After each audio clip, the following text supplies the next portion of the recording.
النهارده جايبه لكم وصفه من قلب المطبخ المصري الاصيل، اكله كل المصريين بيحبوها، الكشري المصري. هنتعلم سوا ازاي نعمل احلى كشري زي المحلات بخطوات سهله وطعم ولا اروع. حضروا معايا المكونات ويلا بينا.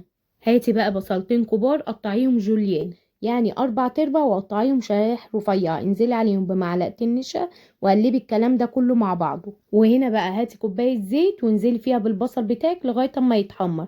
هقولك ليه كوباية زيت، لان احنا نستخدمها في الخطوات اللي جاية كلها. زيت البصل يا جماعة هو اللي بيدي السر الاول لطعم الكشري.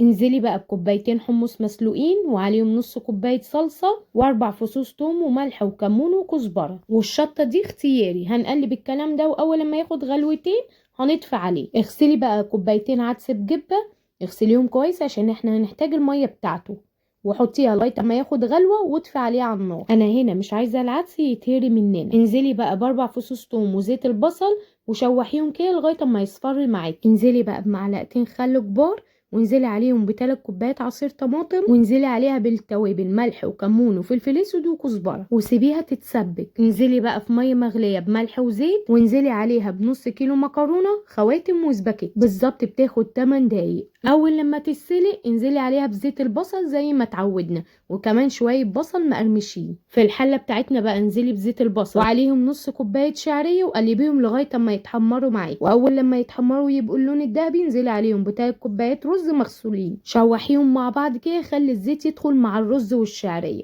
ودي تركايه يا جماعه عشان تخلي الرز يفلفل معاكي. انزلي بقى بالعدس اللي احنا خدناه غلوه، وحطي عليه الملح بتاعك لغايه اما تظبطي ملحه. غطي عليه بقى، واول لما يغلي وطي عليه النار. الرز يا جماعه طالع مفلفل وجميل. وطبعا هقول لكم لو عجبكم الفيديو ما تنسوش اللايك بتاعكم الجميل. وهنا بقى هنبدأ نعمل الدقة بتاعتنا، وهننزل ب3 فصوص توم وكمان زيت البصل. واول لما يبقى لونه بامبا انزلي بنص معلقة كزبرة وتلت كوباية خل.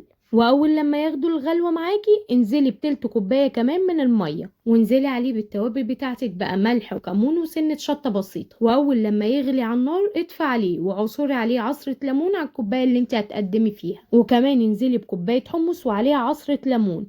والصلصة بقى حطي عليها معلقة شطة وتبقى الشطة بتاعتك. ابدأي بقى اغرفي الأطباق دي على ذوقك، وبكده يكون الكشري المصري جاهز وريحة مميزة وطعم جنان. جربيها وشاركيها مع عيلتك، وما تنسيش تقوليلي رأيك في التعليقات. وبالهنا والشفا. وهنا كنت بسمعكم قرمشة البصل عاملة ازاي، وحمرت كمان عيش شامي معايا. وكمان لما تجربوا الوصفة ابعتولي صور شغلكم الحلو عشان افرح بيها واشاركها معاكم. مستنية ابداعكم. سلام.